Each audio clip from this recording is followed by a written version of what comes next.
have just played for you Sergei Rachmaninoff's famous Prelude in C-sharp minor, the great Prelude that was so loved all over the world during his lifetime.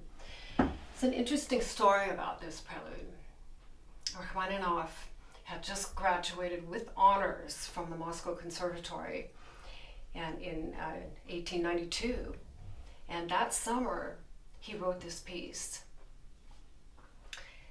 He played his own public debut as a pianist in September of the same year, and this Prelude was on the program. Well, guess what? After that program, the Prelude aroused such interest from everybody, and it kept growing, the interest in this piece and the enthusiasm for it. Little did he know that it would take a life of its own and be one of the most beloved pieces. It's one of 5 pieces from his fantasy pieces, Opus 3, and we wonder, what is it that makes a piece beloved? What was it about this piece that drew audiences profoundly to it and still does to this day? Well, let's find out now. So this is in the key of C-sharp minor. If you had never heard the piece before, how would you feel listening in the audience and this is the first thing that you hear?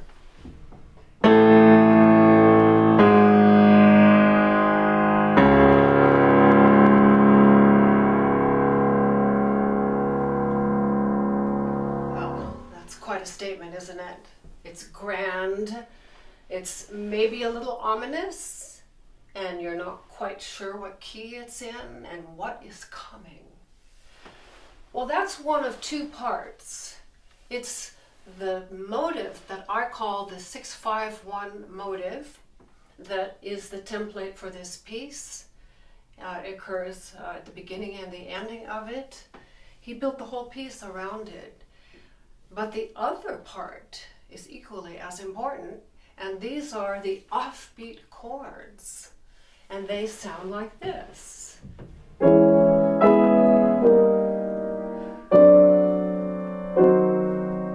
right away that is a little spooky sounding,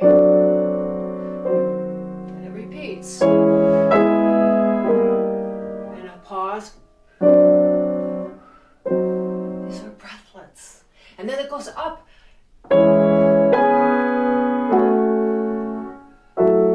2 more punctuated chords, and up again. And 2 more punctuated chords.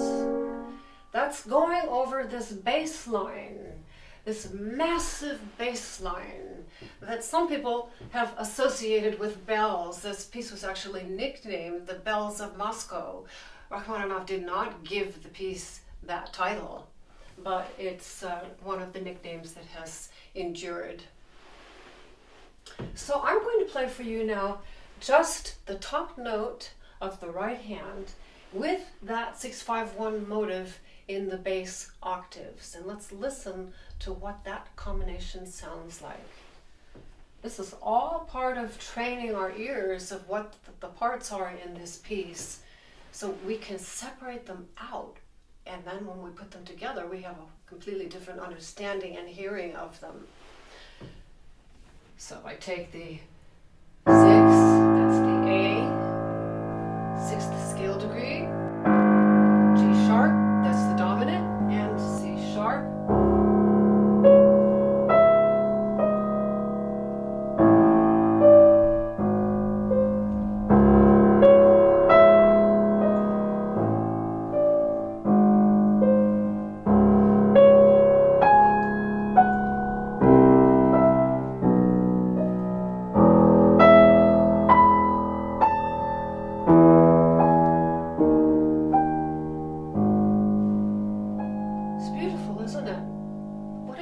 About the bass line. He's giving us the key 3 pitches of C sharp minor, the tonic C sharp, E, the third scale degree, and G sharp.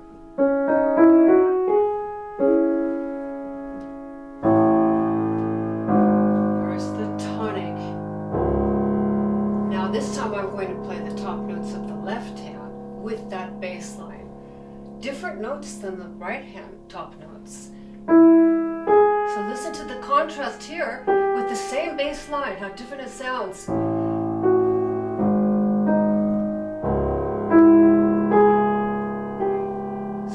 Oh no, I just can't believe how spooky this sounds.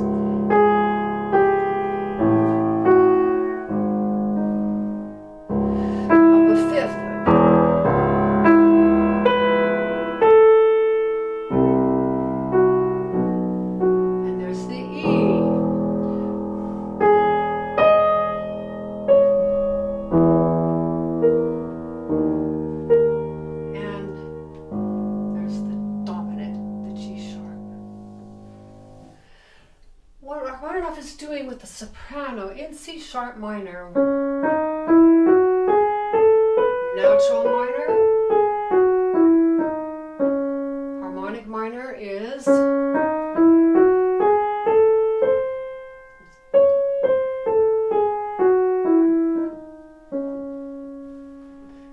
he is weaving around this tonic of C sharp. Up a third, down a half step. Now this D natural is not expected. And then the B sharp. And back to the C sharp. So the D and the B and the C are stepwise in the scale. So he's hovering one note above and one note below. He loves to do that. He takes these little motives and circles around the tonic above and below. In his Piano Concerto No. 3 in D minor, he does the same thing with the opening piano solo around the D.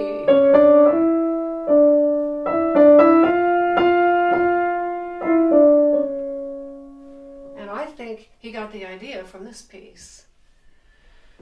At any rate, now, if I put the two parts together with the soprano top line and the bass, I get these. Now, these are all sixths.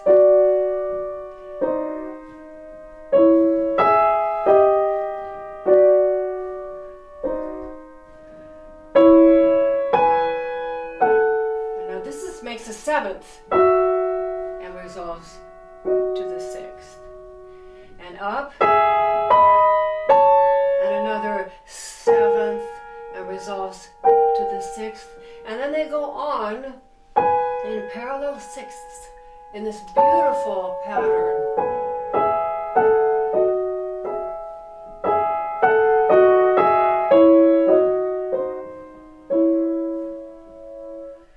So that's a good first step, is to acquaint yourself with the melodic line of the top note of the right hand and the top note of the bass. Now I'm spending a little bit of extra time on the opening line of this piece because learning these chords is not easy.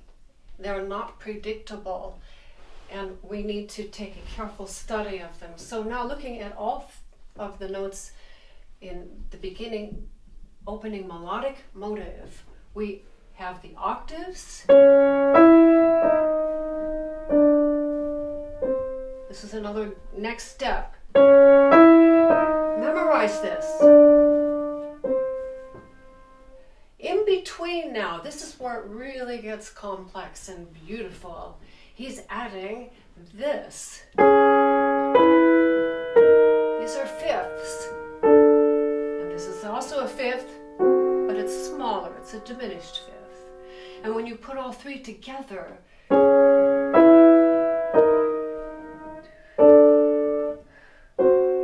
this is what drew audiences to this piece.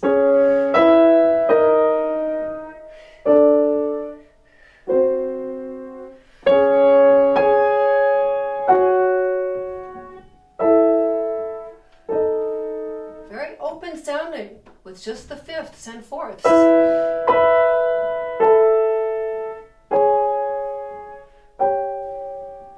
I also like to take those bottom two pitches.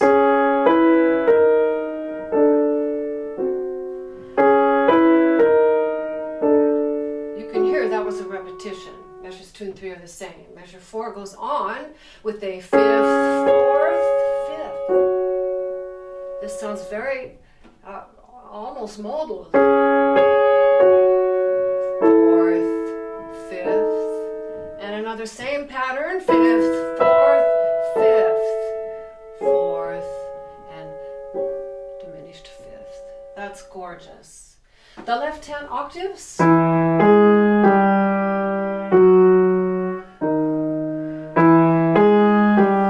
phrasing this now, putting some expression in this, making it speak.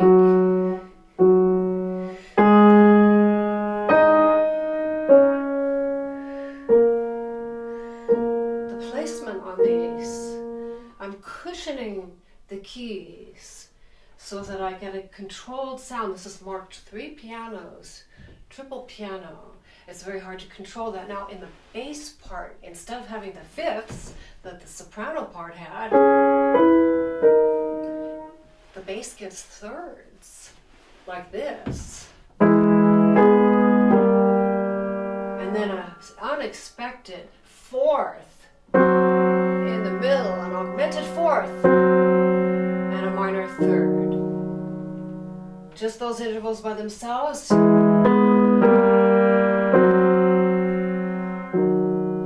did he think of that?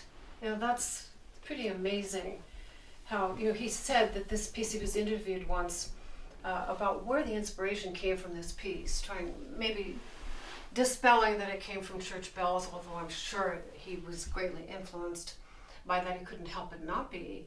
But he said, the piece just came to me. Rachmaninoff was interviewed about what it was that was the catalyst for him writing this piece. And I'd like to read to you what he said. This is verbatim, a quote. He said, "One day the prelude simply came and I put it down. It came with such force that I could not shake it off, even though I tried to do so. It had to be, so there it was." So this piece came in one impulse to him. He was only 19 years old, and it ended up being for him material that he would take, that this piece flowed through without him even thinking about it. It was divinely dictated to him, and the segments and germs of ideas sprinkled out into a lot of his other works for the rest of his life. But a lot of them came from this prelude. That's wow, I think this piece is so significant. So back to the left hand with these thirds. Tell a story with this. If this is all there was to play in the piece, you would want to shape this so that just by itself, this gives the picture of what's going on. What is the character? What is the storyline?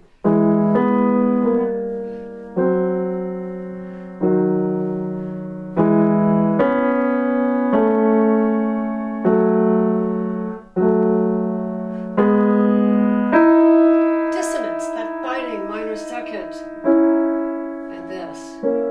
Now that we've acquainted our ear with the two parts, let's put them together. And I'm going to show you something technically that's very important about what I call overlapping thumbs. So your thumbs are going to go either this way with the left hand over, left hand thumb on top, or the right hand thumb on top. And what determines it is which thumb is playing a black key. The black key thumb gets on top, and the thumb that plays a white key goes on the bottom. So this is how I do this. I do the right hand over on the first one, thumb is on top. Now I quickly scooch my left hand above for this chord. It's a little bit more, see this right hand thumb is down. Now the next one I have to quickly flip and hook the right hand thumb over seamlessly. I also have to play legato.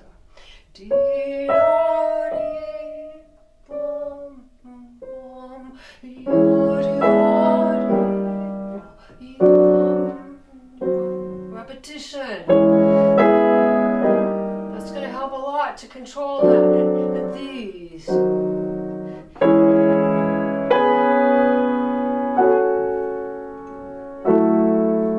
That's the left hand over, thumb stays, left hand stays on top. Now right hand.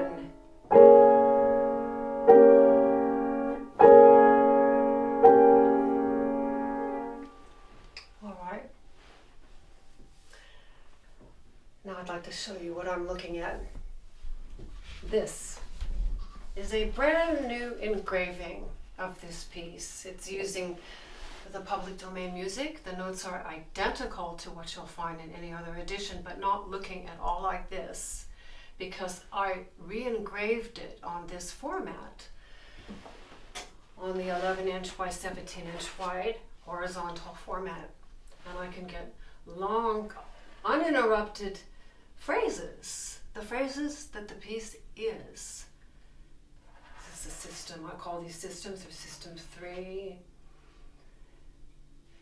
This is a 4-page piece. And the first thing you'll start with are the 4 pages looking like this. Black and white, without any colors or any labels. Just fingerings and pedal markings. Then the next thing is the entire piece on a vertical satellite view.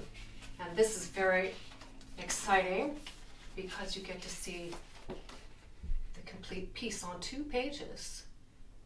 It starts to get like a bird's eye view, so you get to see more the structure of the piece. It is from this black and white satellite view that I have to make first, that I can then make my favorite part of any chart package, the color structural analysis. This is absolutely my favorite part of the piece of the chart package. And what is so amazing is you can see on this very clearly that it is got a bunch of colors. There's a big blue box, which is the A section. This is an ABA piece. There's the A at the end. And the B is in green, starting here and here. And the pink is Cadenza material. I made that up. But it's all part of the B section. So you have A, B, recapitulation here, A, and finally coda in the orange box. And what I do with these to give the lesson is I take the labels that are on this and the colors, and I put them on my black and white main file that I showed you earlier.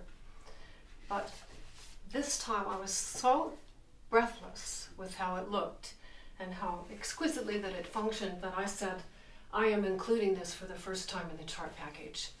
So now, for the first time in your chart package, you get the 4-page black and white for the music that you learn your notes on, and then everything in the color. And this is just absolutely splendid, and I can't wait to get into this at the lesson with you. And the final supply on this is this addendum, which will be extremely powerful for you. I just can't wait to get into this. Now, all of these supplies you can get as digital downloads from my website, sallychristianmusic.com. You simply take your file and have it printed at a print shop on heavy cardstock, and it will last forever. You'll love them. And being loose leaf, there is such an advantage to laying out in this piece pages 2 and 3, which is the B section, and laying out then pages 1 and 4, which is the A section. It's outstanding. So now let's start from the beginning of this piece. The last thing I'd like to say is about how to sustain the octave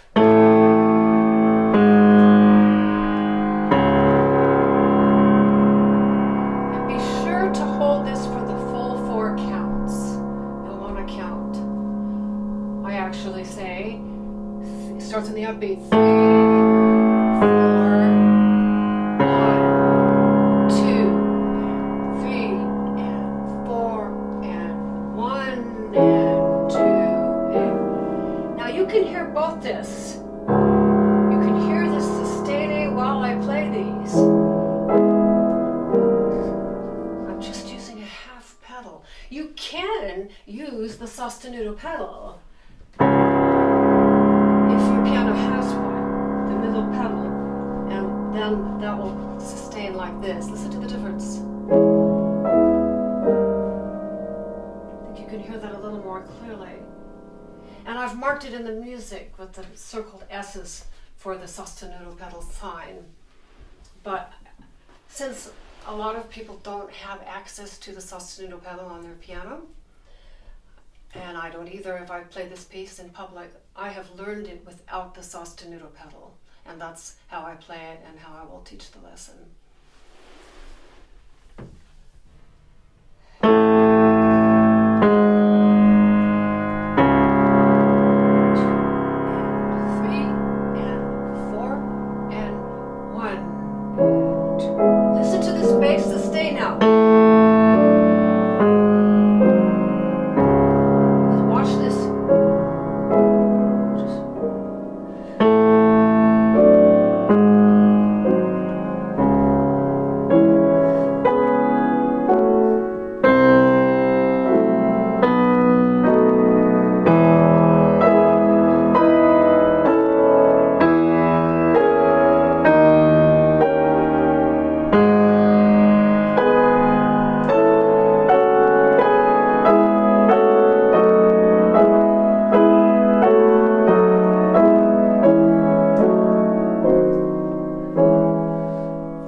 To me, it does sound like bells. That does very much sound.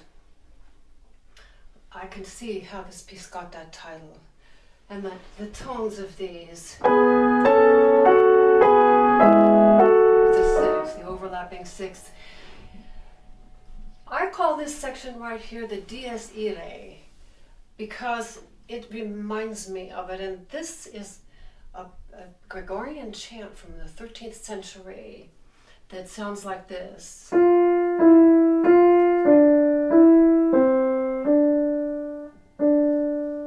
Rachmaninoff was fascinated by the Dies Irae. He wrote it in many, many, many of his compositions. The symphonies, the first piano sonata, the Isle of the Dead, and the Paganini variations. And in some of there's a reference in one of the Opus 32 Preludes, and I think, and I've never heard anybody say this before, but I think this is a variant of the Dies Irae because of the broken thirds like this.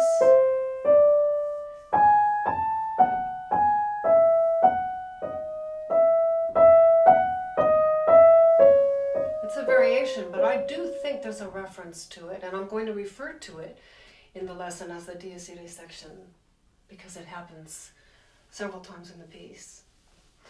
I'll say one interesting thing.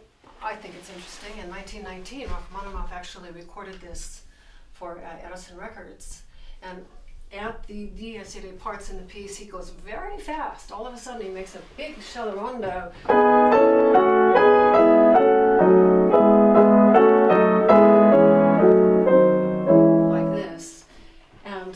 Chosen not to play it that way, but when you listen to recordings, you will hear many people play it all of a sudden very fast there. It is not marked in the music, but remember that was when he was 46, so he, from the age of 19 to 46, the thing definitely transformed for him.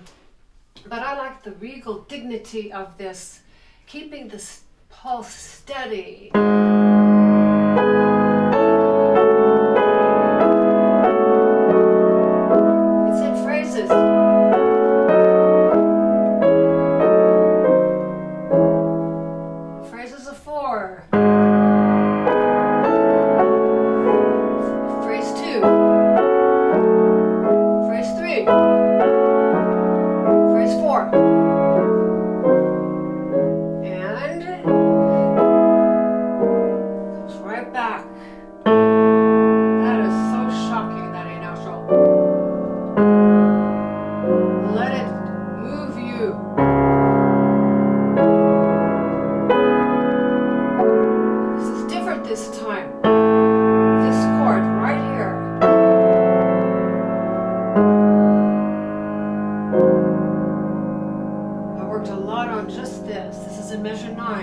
beats 3 and 4.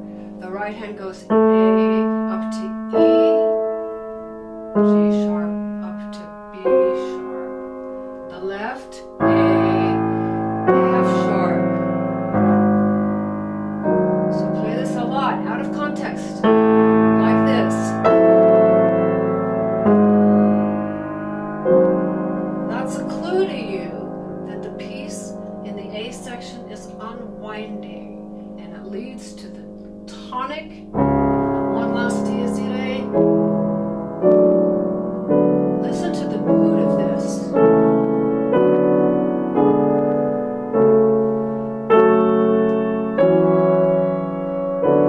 I hear choir.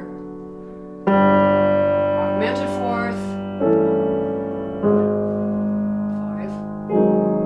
And one last melodic motive repetition, this time in 3 voices with a different spatial arrangement.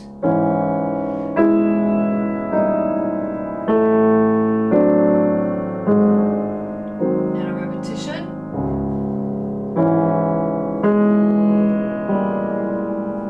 Did you hear what I just did there? Now I marked in your music here. And if you choose to play the piece after you've learned the notes from your color version, you'll see the labels here, and I have yellow circles on these 3 notes. If you want to come in and take a close look here, these parts here with the soprano on the top, the alto, and the tenor, you can choose which ones you want to bring out more. Let's say I bring out the soprano and the tenor. Oh, that's really dissonant, isn't it? That's a 4th or an 11th if you put it up an octave. That's again the tenor, the tone, the character of this piece is ominous. It's where did it come from? Something came and swept through him to give him these harmonies.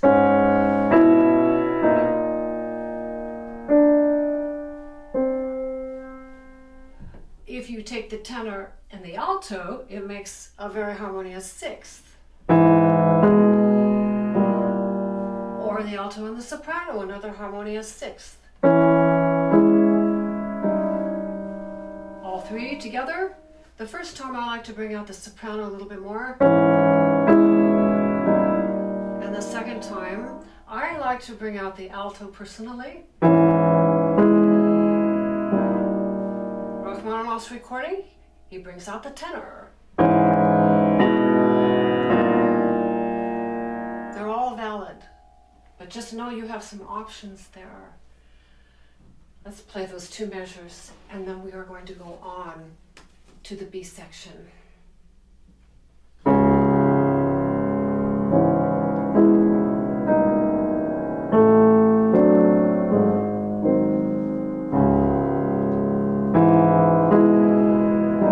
You can see it's coming. Where is he going?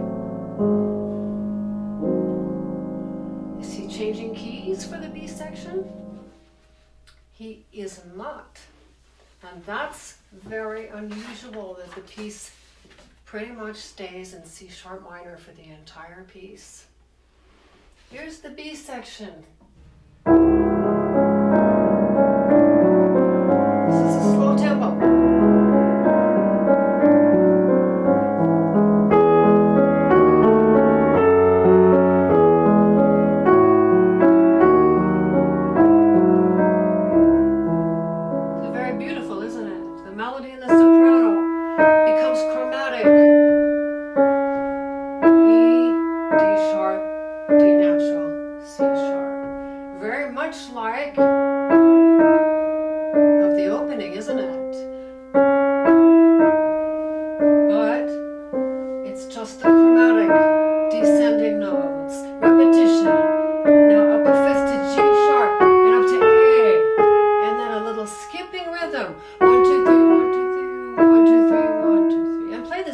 Expressively.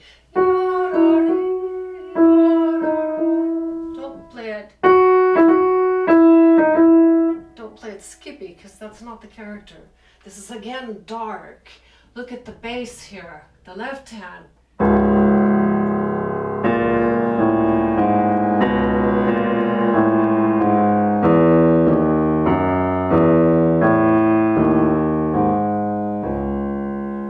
And what just blew my mind is how he ended at the end there.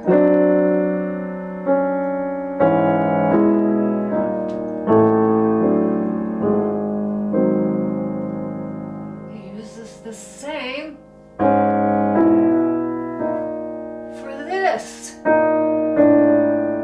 These parallel fourths continue. So that was a hearkening. The end of the A section was hearkening to the B. A very seamless transition. Beautiful, inventive idea. Now in this right hand, because, and let me show you the music here, because we do have 4-part writing, with the right hand is covering the soprano with the upward stems, quarter notes, and the alto part are the downward triplets, but they're sharing the beat notes. The soprano and the alto each play on this beat note.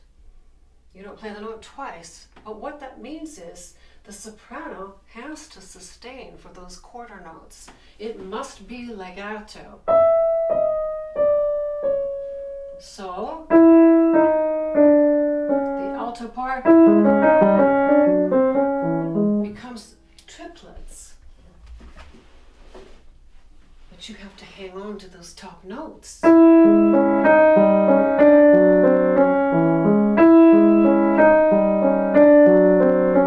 you see how I'm really hanging on to these notes with the 5th finger, the 4th finger, tuck the 5 under, and the 4. That's perfectly legato.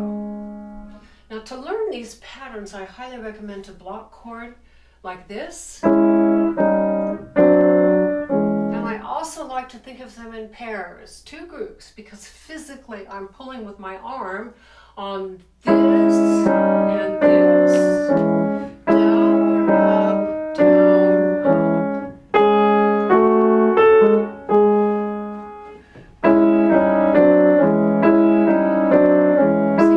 You hear the legato pulling?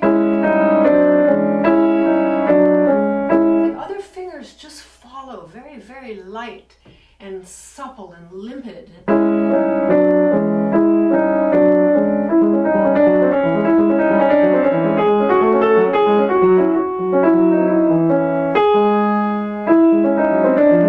Okay, now let's put the hands together here with just the soprano and the tenor parts.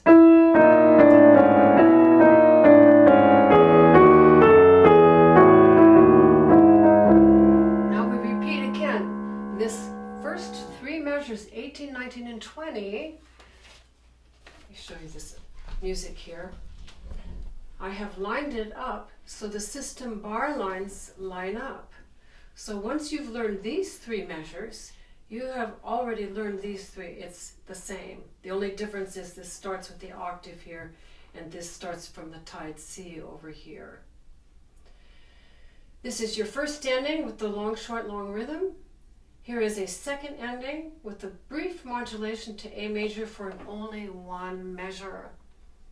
Then we start new material here and have this ending.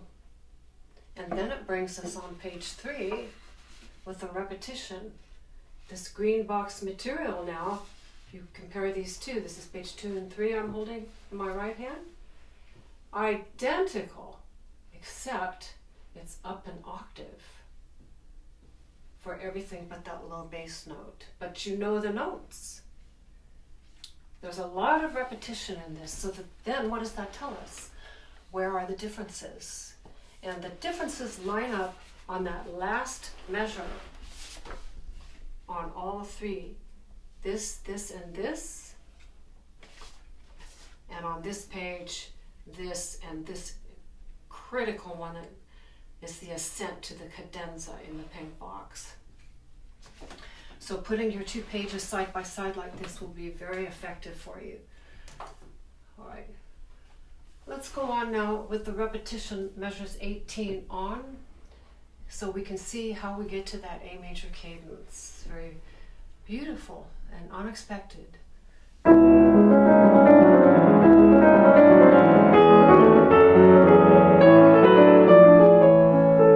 that absolutely lovely? And without any warning,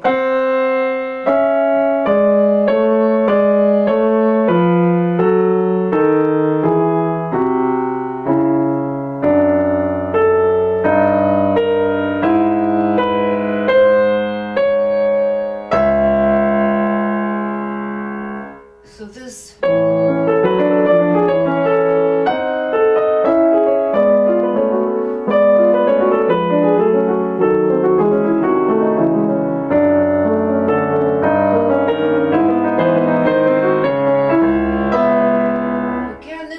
practice with the block chords, pairs. This group, soprano also has to sustain all of these. This group, then there's a repetition and drop down.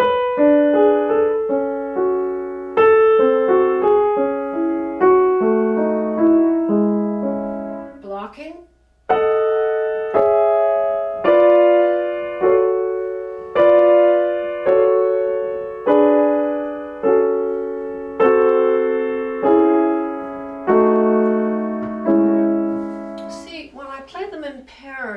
You can physically slide from this one to that one, and from this one to that one, and that's what makes this sound beautiful. If your hands are tight on this, it's not going to work. It won't sound right, and your hands are likely to freeze, and the notes will be uneven and awkward. But by pulsing with blocked chords in groups of two, drop, off, drop, off. So I pull with my arm, down, up, down, up. This is a good way. Take your left hand and feel right above the elbow. Just go like this. This is a great exercise. Keep your right hand on your knee and grab with your left hand and just move the elbow. Keep everything relaxed, but feel the elbow pulling into the side, and that's the technique that you're going to use for playing these chords. See my elbow? Out, down, out.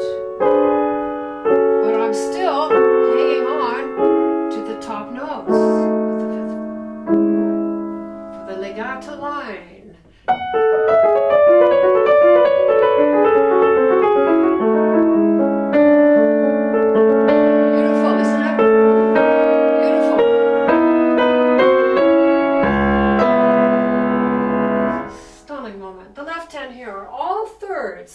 Very interesting how he's skipping on these thirds, and these are what's in the cadenza.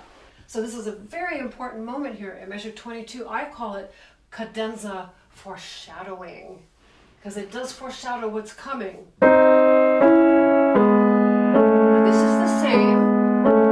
Drop down, and drop down. It's a very pretty pattern. Now this unexpected augmented fourth and five.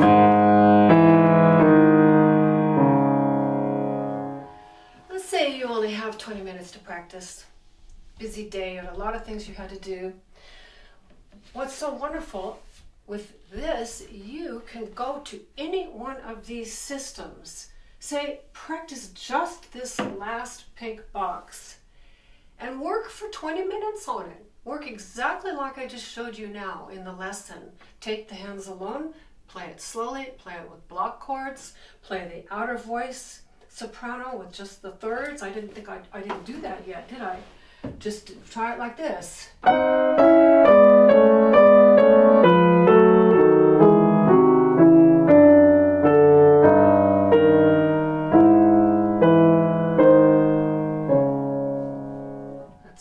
Now going on this, back to the same idea now because the voice is here instead of here. They're moving up an octave to here, but this is still down here. It's one of the challenges now. I'll show you a trick. You're going to play this low bass note and jump up here. But you have to catch this in the pedal. So watch my foot here. I'm going to play the C sharp, push the pedal down, and then reach up to get it. And then you'll lock that into the pedal and have it.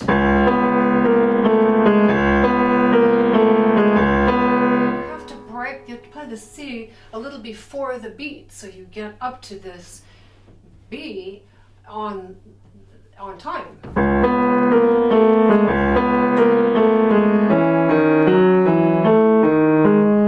Again. Here come the thirds. Ah, did you hear that? Where did that come from? I was even surprised by it. Listen to this here. Because that wasn't this one, was it? It's in there, but he starts with this E sharp. This is just a marvelous moment. Let's put the hands together now on page 3.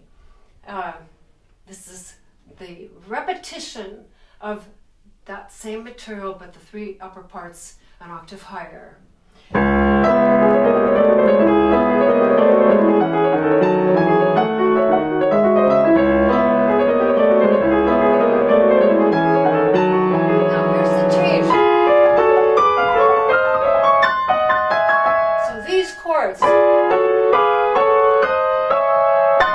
That is your last ending, and it's marked for you right here. This is page 3, system 2, and third time, ascent to cadenza. These notes are written out for you. The B, the D natural, the F sharp. Bring them out, see them as anchor notes, and memorize it as you learn it. So here by itself, soprano and the thirds below.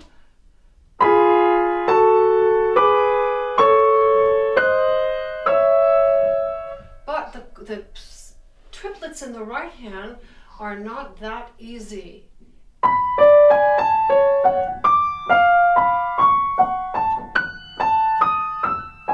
They're all different. If we take it slowly blocked,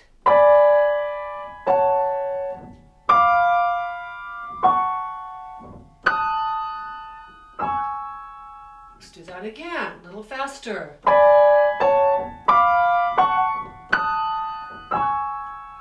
And they have accents on the B, and the D, and the F sharp.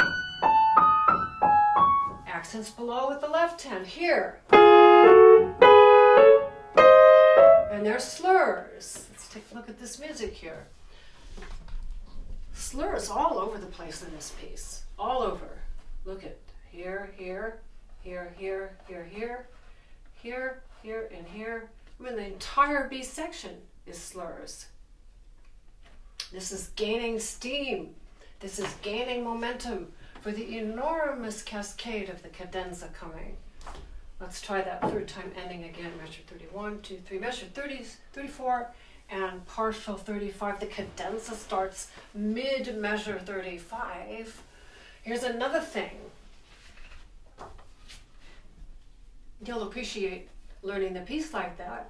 Notice that at the end here of the second system, there is no bar line, because I began my system 3 with this engraving in the mid measure, because that is where the cadenza starts.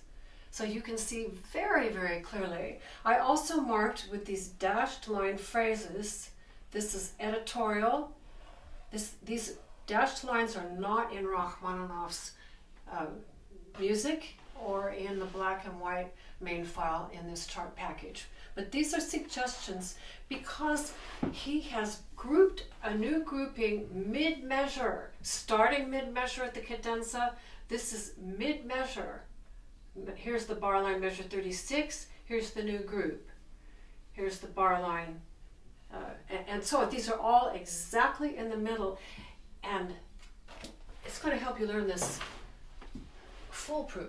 So let's see exactly how he does it now. A little bit slower now, again, with the lead in of the ascent to cadenza. Now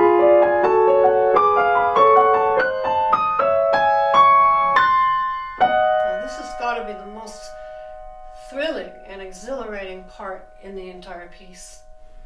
Just so beautifully written. Slowly I'm going to play this. Now this is all triplets, because being the B section, it's all built on triplets. The entire B section is triplets. We're still in the B section, but it's the cadenza.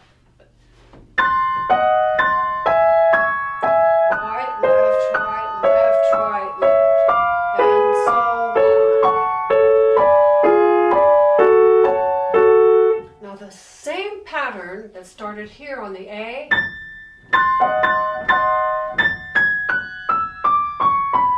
repeats again here.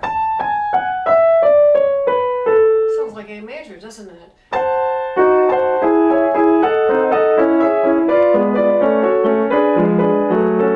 And one more A that's beginning to start, but it's partial. It's cut in half, and then it goes back one more little one, and then four of these.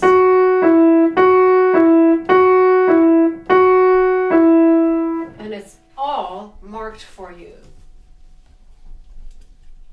Just going to help you tremendously. See this high A?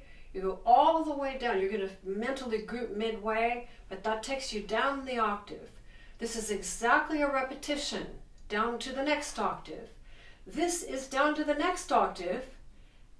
This A stays, and then four of these punctuations in a row before we get to the tremendous appearance again of the introductory 6-5-1 in augmentation.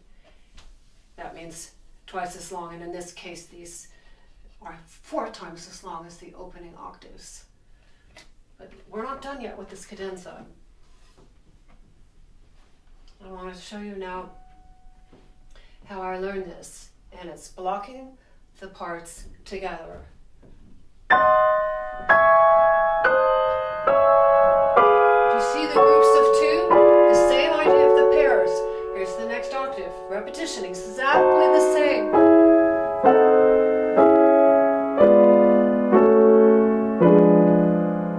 It's so beautiful. It's delicious to play.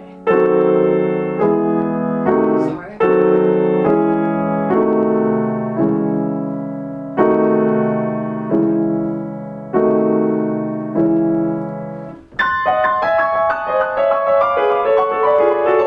Next one. Next one.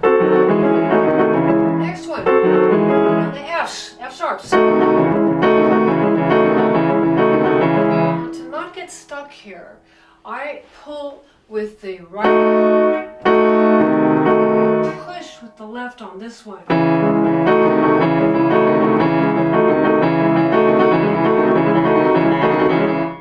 Hard to do that and not have the thing bind up on you, but these arms are so important. Let's do this whole spectacular cadenza from the lead in. It's great here, and you want to be able to start right here. That, I'm serious, just instantly. Every one of these are start points. Every beginning of the systems here are start points. Be able to start them out of context, and you won't have any problems with memory, finger memory too, huge on this.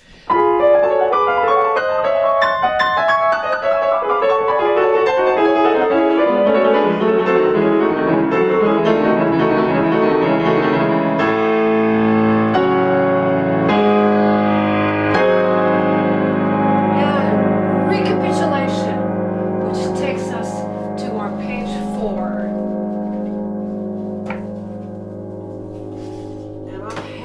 Just like you are right now.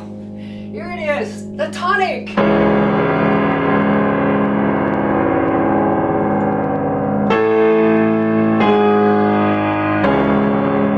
What's different now? Both hands get the 6-5-1 motive. Not just the left hand, but both hands. And the 3-note chords that we had at the beginning in the right hand and the left expand to 4-note chords. So this is really just, it's outstanding how he's written this. The chords, the right hand by itself and the left hand by itself.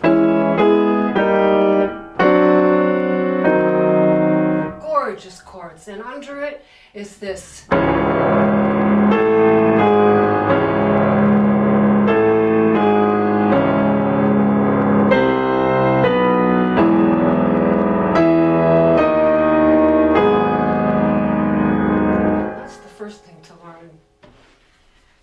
To show you in the music, those of you that already play this piece are struggling to learn the notes on this because it is so difficult to read this.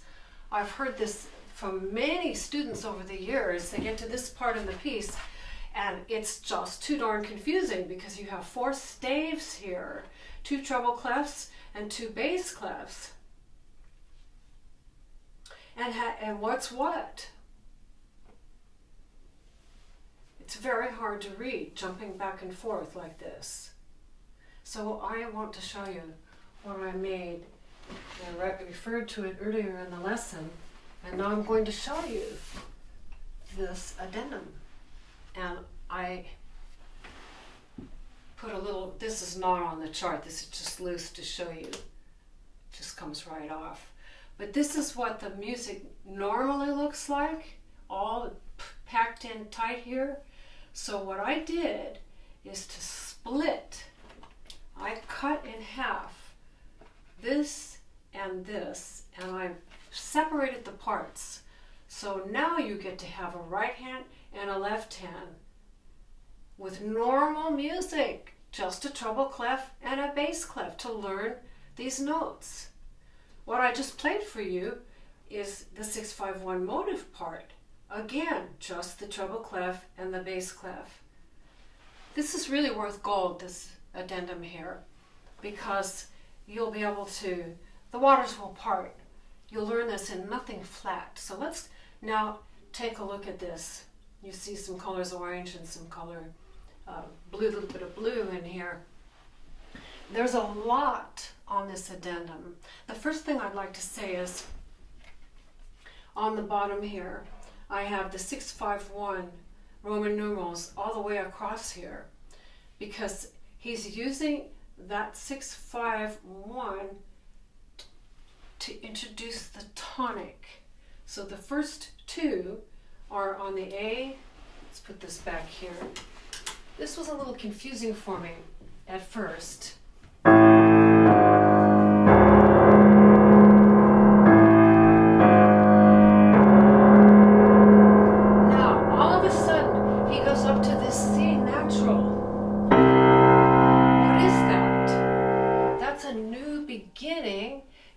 To get you to E major. This is the 6-5-1 for E major. 1, 2, 3, 4, 5, 6, 7, 8. 1, 2, 3, 4, 5, 6, except it's flatted.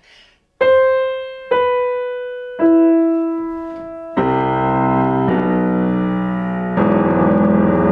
it goes up to the E octave, but this is the new 6-5-1 for G sharp minor.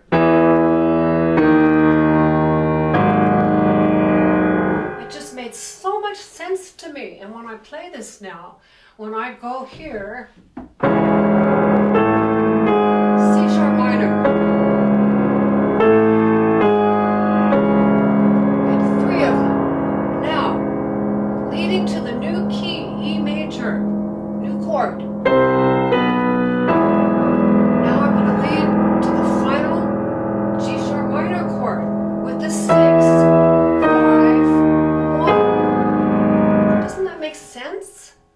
So I put these in orange lines because it's a new beginning. This 6-5-1 takes you to E major. This 6-5-1 orange box takes you to G sharp minor. And he's just simply moving up the 3 notes of C sharp minor. He's saying in the most gigantic way This is the tonic, this is the third scale degree, and this is the fifth scale degree, the dominant. That's pretty basic. That's about as basic as you can get. So the piece is actually simple, but it's the extras. It's everything that's going on now in these chords that makes this very complicated and, I think, sophisticated. I don't see this as a thin content kind of piece. I see this as very rich and very deserving of the fame that it had and has. You know what? My grandmother, when she was a young woman in her 20s, remembered hearing Rachmaninoff play this.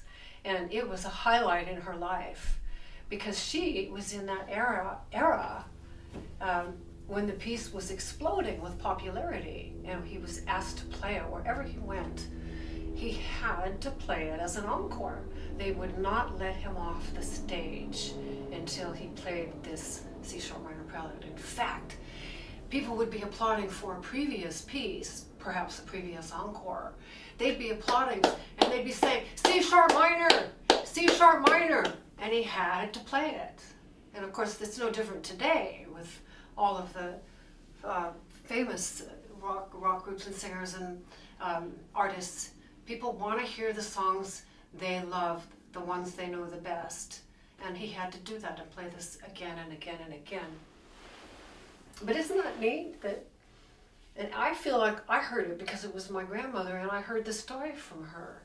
It's just amazing how 120 years can go so fast from when a piece is written to this day. We're in 2020 now. So now I would like to take these chords and play as rolled chords. This is the recapitulation.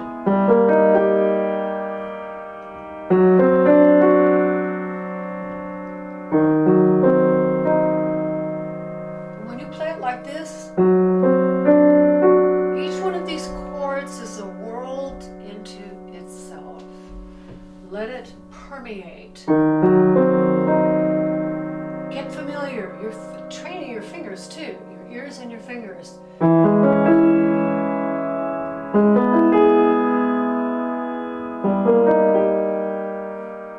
Here's the pair.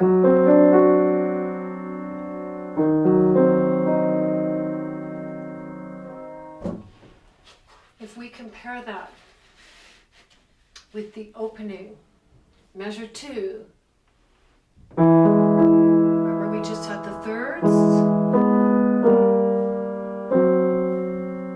That's why I spent time in the beginning, because now you know the beginning part and you can play this and hear the thirds on the bottom and then hear that augmented fourth in the middle. It's so dissonant. Let's break these. I'm going somewhere with this.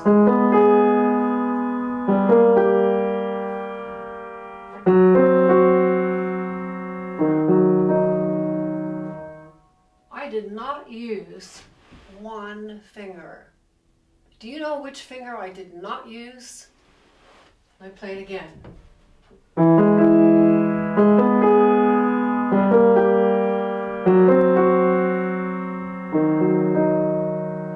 Well, if you guessed 2, you were right. And the beauty here, the genius here is Rachmaninoff, and you'll have no problem playing this once you know this. The melody that we know as a mantra, this has become part of us now. And we can double it, which he does. All you do is match it with your left 10-second finger. Watch this. And that is the added fourth note. It's so beautiful. So now you can play these chords and just watch the second finger play in unison with the right hand octaves. And here you get this. I'm going to show you something.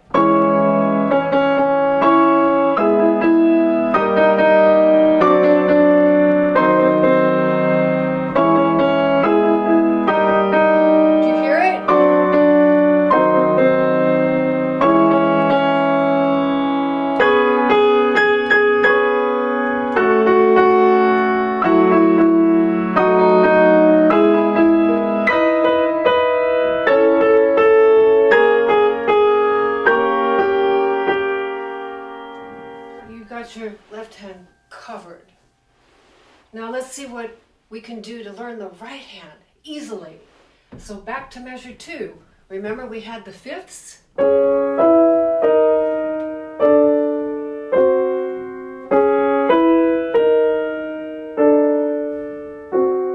what he's doing, the right hand has moved up an octave. I could play it up here. And this one is not a straight duplication like the left hand is. And for this purpose, I'm going to have my pages 1 and 4 side by side. I did so much work like this because you can go back and forth and back and forth. Measure 2, measure 45, measure 3, measure 46, and so on. Let's do that now. So we have measure 2. I'm looking right at the music. Now I'm going to go to measure 45, page 4. That is a new chord. Roll the chords. Measure 2.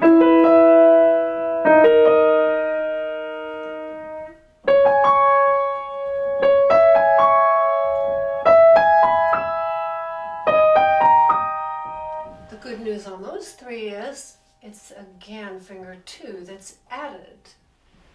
So you can play it without finger 2 and you get measure 2. If you add finger 2 with making the third, you get measure 45. Now this chord, the D octave and the A natural, is different. It has the D octave, but there's no A natural. Instead, he gives us an F sharp and a B sharp. And this is a gorgeous moment in the piece. When I get to this point in the piece, I just love it. Guess why? Because I have this second up here, the 2 white keys. And the left hand also has it. Just love this moment. Hands together, measure 45. I'm going to break them first. It's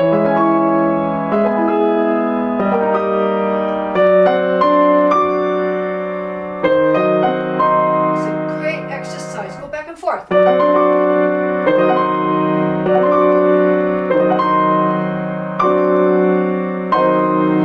pendulums.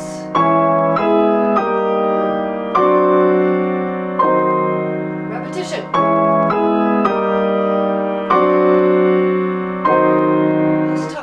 Here, it's very wonderful to push into these chords.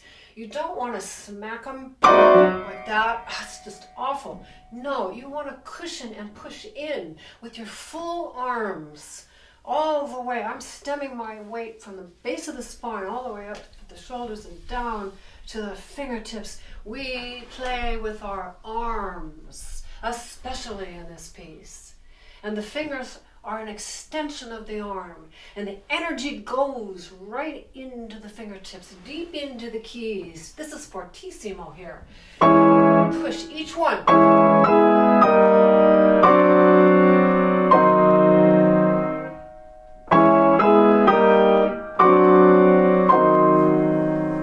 Okay, now on our this one, this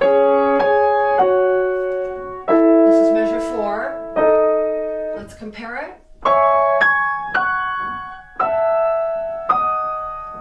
Measure 4.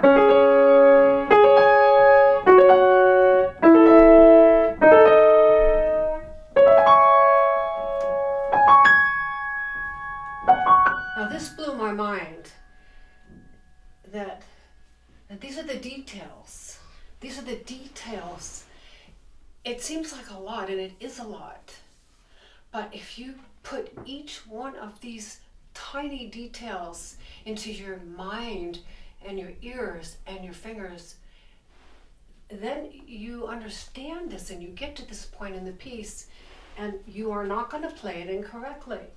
This is identical I had to take about 15 looks at this before I said, yes, indeed, this is true. Let's look together. All the chords in the left hand have 4 notes. All of the chords in the right hand, except for this measure, 47 and 48. These two and these two are the same as the beginning. Why did he do that? Why didn't he just make it a 4-note chord? I mean, that's a very good question. He could have done, well, I don't know what he would have done actually, because he's got this beautiful clash here.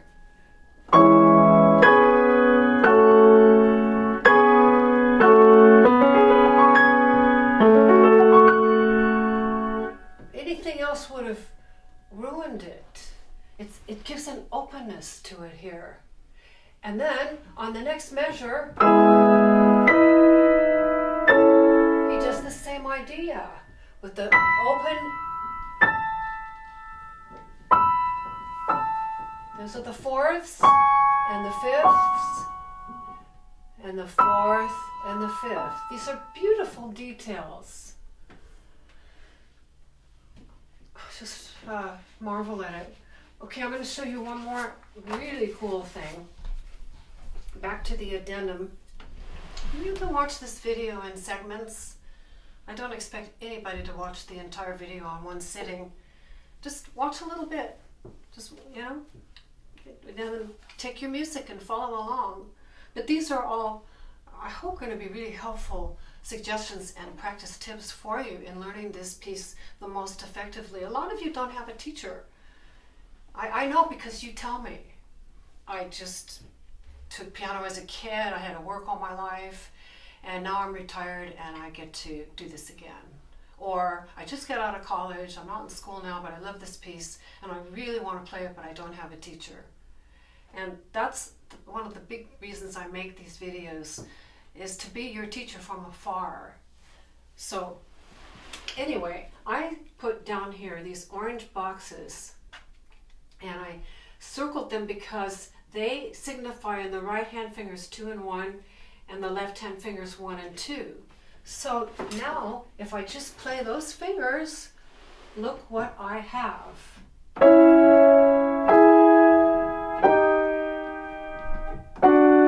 What do you notice? Same, right? Same? Same? Same? So now you can practice this.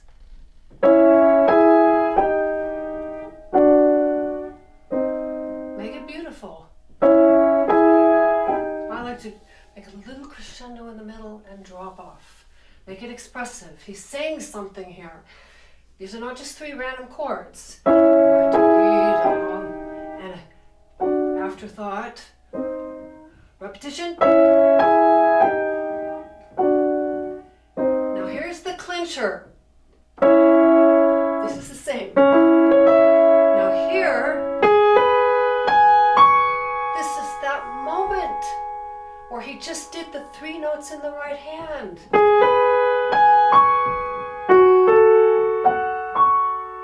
And when you put those as blocked, it's marvelous. And then same.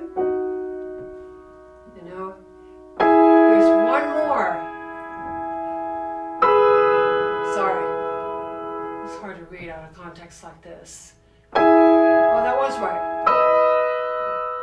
In the right hand. It's the left hand that goes up. That's the 5th.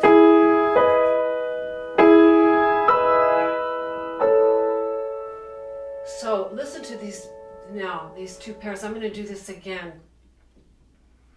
It's worth repeating.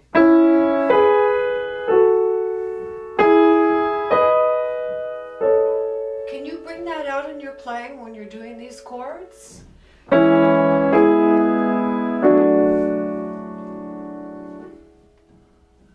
Okay.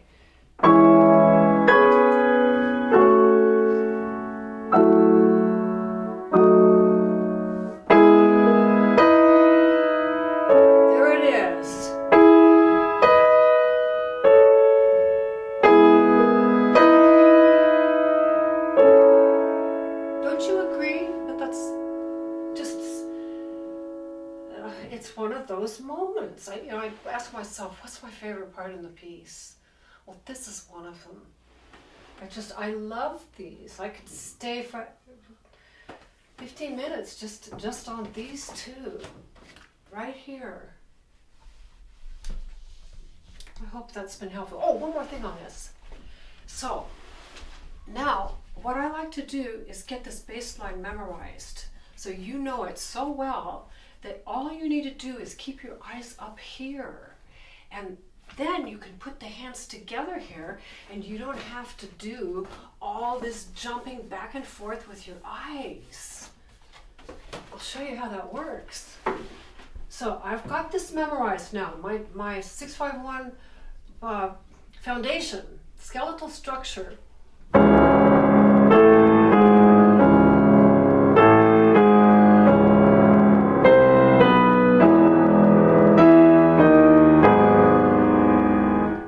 I can keep my eyes up on the upper system here and just read these chords. Because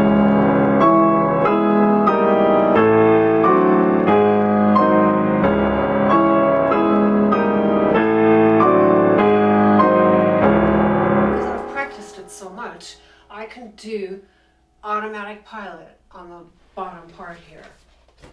You can do it the other way, but this is harder. I think these chords are really harder. Okay, now going back, we have a little bit more to go on the piece here. So I'm going to play, and also here I want to show you on your page 4, C sharp minor, C sharp minor, C sharp minor, up to E major, up to G sharp with your dominant, and then another diesire coming down, and all the 2s and 1s for both hands are identical. That's that same idea that we had over here on this addendum. They continue on this.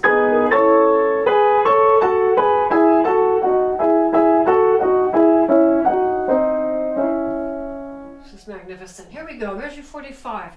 I'd like you to watch now. See, I'm shaking out my arms, my neck's loose, my shoulders are loose. I'm filling my lungs with breath. I'm oxygenated and I'm ready. I'm ready to push these gigantic chords. This is marked pesante, that means heavy.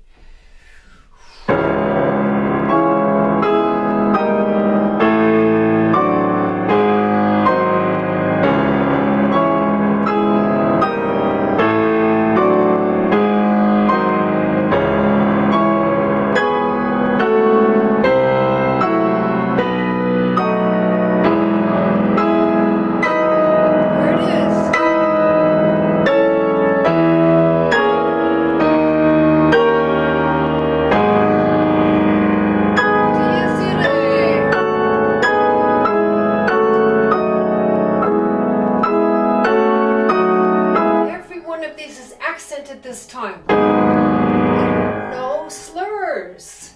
This is interesting. It's big pendulums.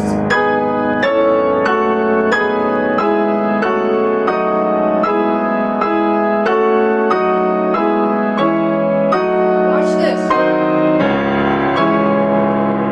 It's another one of those things you've got to play the bass ahead of time, catch it with the pedal, and jump up. This is not easy. And how I do this is I think of a little bit of a pulling back at the end of that last measure 50. So I'm here. Sorry.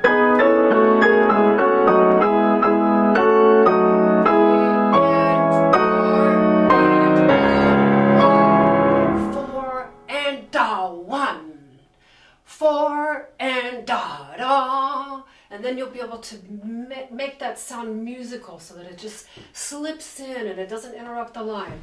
Let me try that again.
call them 5 emotionally laden chords over a C sharp pedal point in the bass.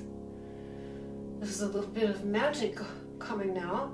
I'm going to play the chords first, as written. Each one tells a story.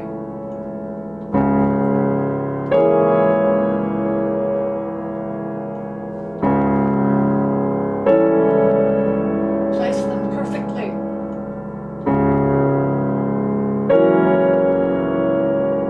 And finally,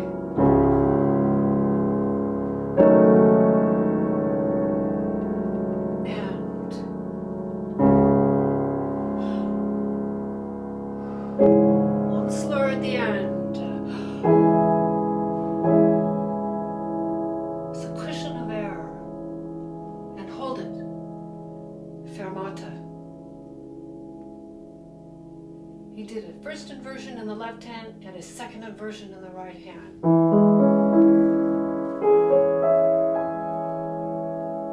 Now these chords, you're at the end of the piece, you're performing this, you do not want to botch these chords. And I'm speaking from personal experience. Every mistake that we make in public or even at home is actually the good news, so we can go back and see what went wrong and fix it so it doesn't happen again. So what I learned on this, and I marked it in your music, is to watch the inner notes, and the labels are marked for you here. And how I say it is the whites in the middle for the first chord, the blacks in the middle for the second, the whites, now these are different, 2 blacks, a black and a white. Now let's see what that means, because that's what I watch. I don't say note names at this point. Well, I do a little bit, but I really watch whether it's a white key or a black key. So starting right here, the coda, the first one has both white key A's in the middle. Beautiful. The next one, these 2 A's are going to move towards each other by a half step. Then they're going to go back. No, then they don't go back. They go here, and that's what's confusing. And then they go 2 blacks. That's really fun to watch those 3 blacks and the outer ones. I love that one because I never forget that one. And then I lower the top black key to an A natural. Let's play that again. This is the inner voice.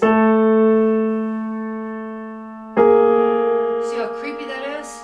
And then, oh my gosh, the dissonance.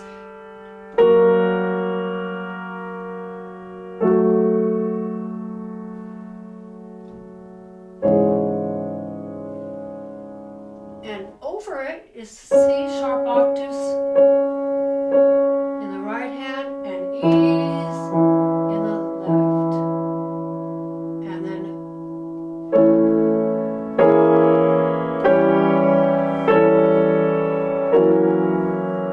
finally, this one moves to the D sharp.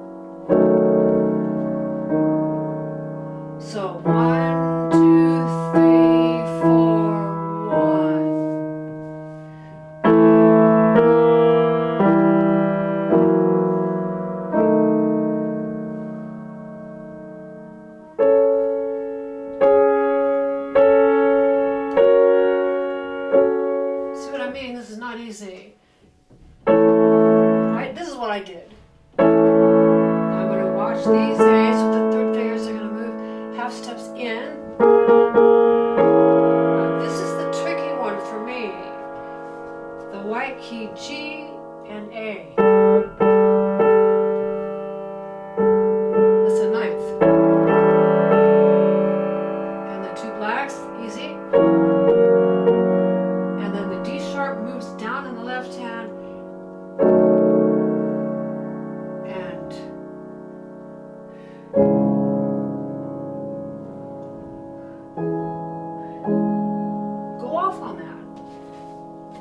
watch the music here.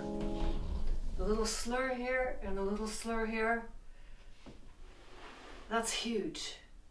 You say, oh, it's just a slur. No big deal. Yes, it's a big deal. It's a huge deal. Because it's the last breath.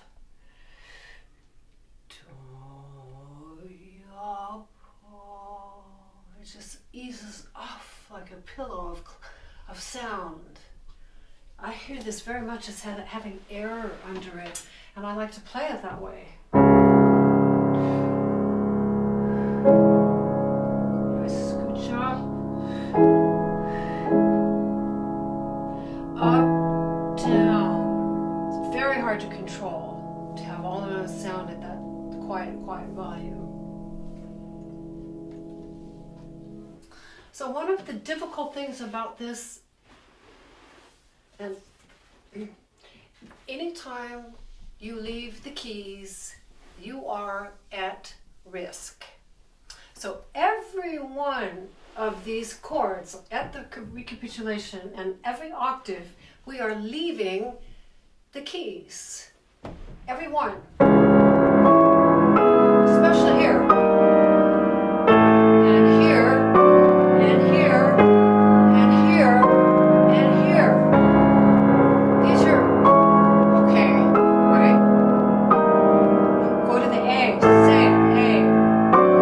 Say G sharp. On the fifth. Here comes my C natural. See, I know that. And my E. It's good to do slow practice like this. If you can play it slowly, you really know it.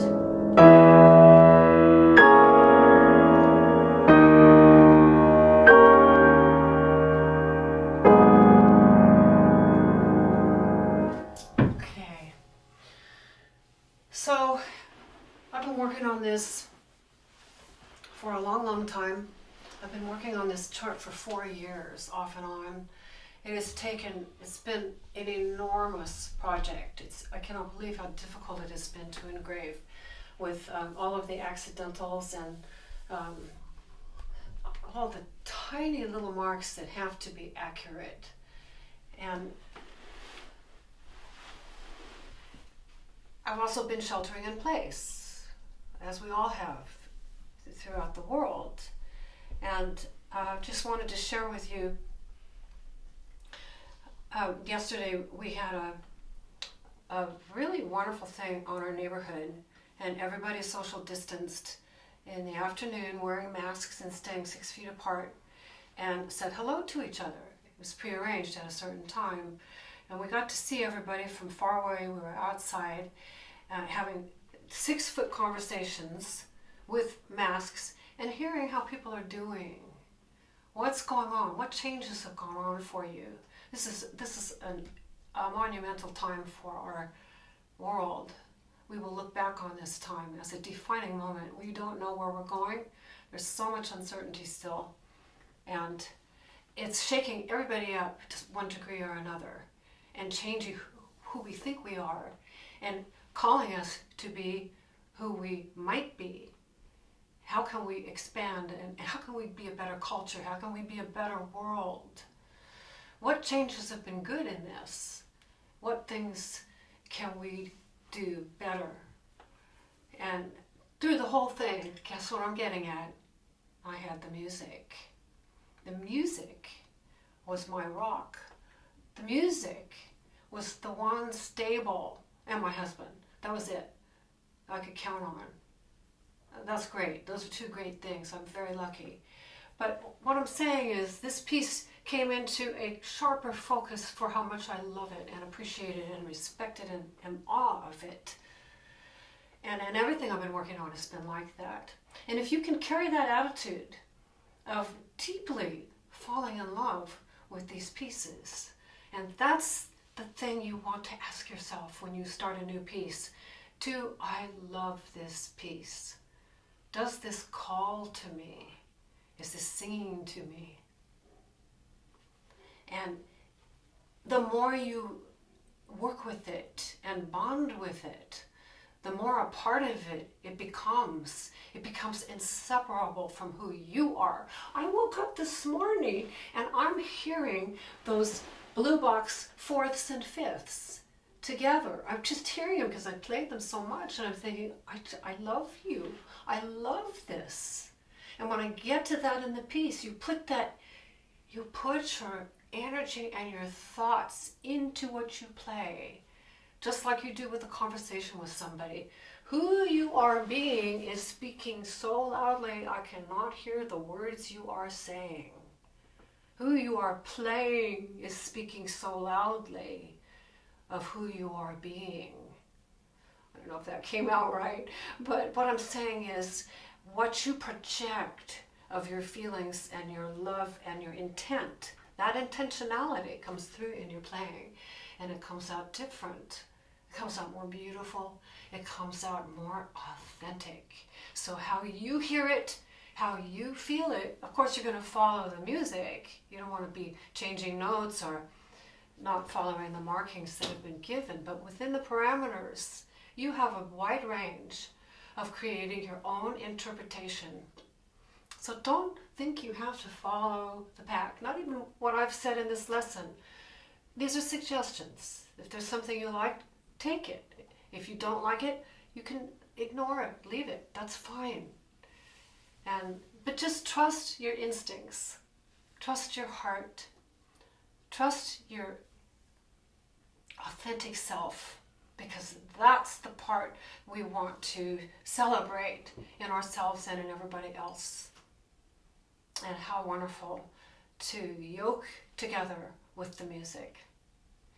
So I wish you well learning and playing this magnificent Prelude in C sharp minor. I hope the lesson has been helpful for you. Thank you.